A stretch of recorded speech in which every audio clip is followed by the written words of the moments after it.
দর্শক, দেশযুগের এই পর্যায়ে জেনে নেব শীতের খবর। আমাদের সাথে ঠাকুরগাঁও থেকে যুক্ত হচ্ছেন সহকর্মী তানভীর হাসান তানু।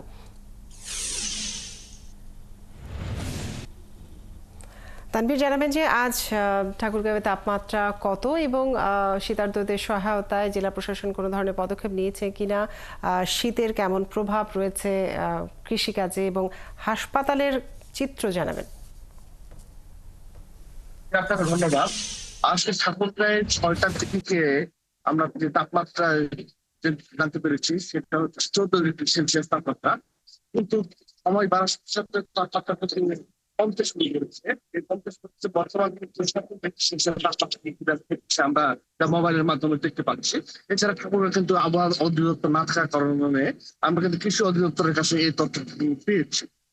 এছাড়া আপনাকে জানিয়ে রাখি, ঠাকুরগাঁওয়ের জেলা প্রশাসনের মাধ্যমে ইতিমধ্যে উপজেলা পর্যায় থেকে শুরু করে ইউনিয়ন পর্যায়ে বিভিন্ন পর্যায়ে কিন্তু শীত বস্ত্র কিন্তু বিতরণ চলছে। ইতিমধ্যে তারা বিভিন্ন সীমান্তবর্তী এলাকায় কিন্তু শীত বস্ত্র বিতরণ করছেন বলে আমাকে জানিয়েছেন।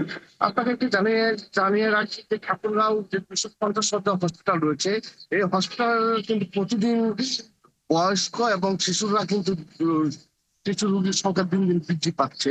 ডাক্তাররা আমাকে একটু জানিয়েছেন যে শীতজনিত রোগ এবং হাঁপানি, নিউমোনিয়া এবং সর্দি কাশি রোগীর সংখ্যা দিন দিন বৃদ্ধি পাচ্ছে। এই রোগীকে চিকিৎসা দিতে কিন্তু হিমশিম খাচ্ছে একদিকে, অপরদিকে অনেক রোগী কিন্তু মানে সেবা না পেয়ে কিন্তু অনেকে আবার ফেরত যাচ্ছেন। এই সেবা না পাওয়ার পেছনের যে কারণটি রয়েছে, হসপিটালে কিন্তু যে পরিমাণ আমাদের লোকবল থাকা দরকার সেই লোকবল কিন্তু নেই। সেই লোকবল না থাকার কারণে তারা বিভিন্ন ক্লিনিক থেকে শুরু করে বিভিন্ন স্বাস্থ্য কমপ্লেক্সে কিন্তু তারা চিকিৎসা নিচ্ছেন।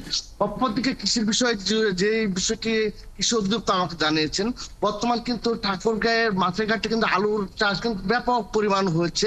এই আলুর চাষে কিন্তু ব্যাপক যে আলুর যে পচনের একটা লক্ষ্যমাত্রা লক্ষ্য করা যাচ্ছে। পচনশীল থেকে কিন্তু কৃষি বিভাগ কিন্তু কৃষকদের নানা রকম পরামর্শ দিয়ে যাচ্ছেন। এই পরামর্শ কিন্তু কৃষকরা নিচ্ছেন এবং সেই অনুযায়ী কিন্তু তারা কৃষির কাজ করছেন। এছাড়া বিভিন্ন পর্যায়ে কৃষি যে শীতকালীন যে সবজি রয়েছে, সেই শীতকালীন সবজি একদিকে যেমন কৃষকরা বিক্রি করে লাভবান হচ্ছেন, অপরদিকে শীতকালীন সবজিটা কিন্তু ঠাকুরগাঁ থেকে জেলার বিভিন্ন এলাকায় কিন্তু সেই সবজিটা কিন্তু রপ্তানি হচ্ছে।